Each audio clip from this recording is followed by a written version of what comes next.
Hello বন্ধুরা, তোমরা সবাই কেমন আছো? আশা করি সবাই ভালো আছো। অভিজিৎ ব্লগে নতুন একটি ভিডিওতে তোমাদের স্বাগত। তোমরা যারা চ্যানেলে নতুন, চ্যানেলটাকে সাবস্ক্রাইব করে দিও। তো দুর্গাপুজো বলতে গেলে আর প্রায় 65 থেকে 70 দিন মতো বাকি।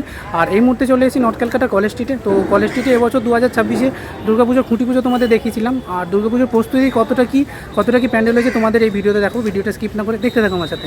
কলেজ স্কোয়ার আর দুর্গাপুজো ঠিক 70 দিন আগে কলেজ স্কোয়ারে দুর্গাপুজোর কতটা প্রস্তুতি সেটা তোমাদের আজ দেখাবো। তো এই দেখতে পাচ্ছ কলেজ স্কোয়ার উদ্যান, বা যেটা হচ্ছে বিদ্যাসাগর উদ্যান। আর আস্তে আস্তে কেটে যে ভেতরে ঢুকবো, আর এবছরের প্রস্তুতি কতটা সেটা তোমাদের দেখাবো। তো এই প্রথমে দেখতে পাচ্ছ এই হচ্ছে বিদ্যাসাগরের মূর্তি। এই গেট দিয়ে ঢুকলাম একদম ইউনিভার্সিটির উল্টো দিক দিয়ে, এবং সামনেই দেখতে পাচ্ছ যে লাইটিংটা হয় যে জায়গাটা, তো সেটা হচ্ছে ঠিক এই জায়গাটা, ঠিক জলের ওপর এখানে যে লাইটিংটা হয়। কলেজ স্কোয়ার সার্বজনীন দুর্গোৎসব কমিটির যে 2026-এ প্রিপারেশান, এই দেখতে পাচ্ছ এখানে সমস্ত বাঁশ এনে রাখা হয়েছে। তো আস্তে আস্তে দুর্গাপুজো অনেকটা দিনই বাকি, প্রায় 2 মাস মতো। তো এখানে দেখতে পাচ্ছ বাঁশ এনে রাখা রয়েছে, এদিকটাও প্রায় বাঁশ এনে রাখা রয়েছে।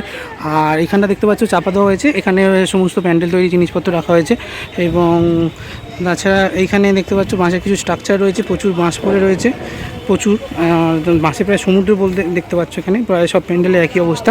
আর তার সাথে সাথে এই জায়গাটা দেখতে পাচ্ছ, এই জায়গাটা বাঁশের যে স্ট্রাকচারগুলো সেগুলো দাঁড় করানো হয়েছে। বাঁশটা দেখতে পাচ্ছ কিছু কাঁচা বাঁশ রয়েছে, গ্রিন বাঁশ দেখে বুঝতেই পারছো। তো এগুলো প্যান্ডেলের যে ইনার স্ট্রাকচার, ভেতরের স্ট্রাকচার, তো সেগুলো করার জন্য এগুলো আনা হয়েছে। এবং তার সাথে কিছু বাঁশ দেখতে পাচ্ছ এখনও যে ছাড়ানো হয়নি, সেগুলো বাকি রয়েছে।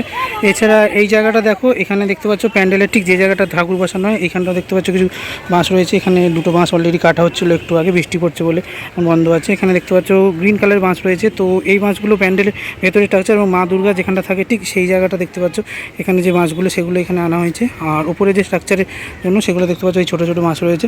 এছাড়া ওই পাশেও দেখতে পাচ্ছ আরও কিছু বাঁশ রয়েছে, সেই বাঁশগুলো দিয়ে দেখতে পাচ্ছ প্যান্ডেলের যে ভেতরে স্ট্রাকচার সেই জিনিসগুলো দেখতে আসলে ওই গেট থেকে ঢুকে তোমরা একদম এখান থেকে প্যান্ডেলে এন্ট্রি করো।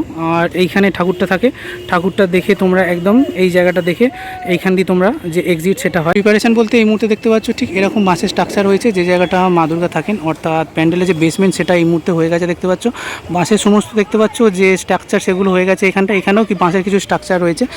আর এই দিকটা দেখতে পাচ্ছ জলের দিকটা, এখানেও বড় বড় বাঁশের স্ট্রাকচার রয়েছে, প্রায় 10-15 ফুট যে বাঁশের স্ট্রাকচার সেগুলো এখানে হয়েছে দেখতে পাচ্ছ।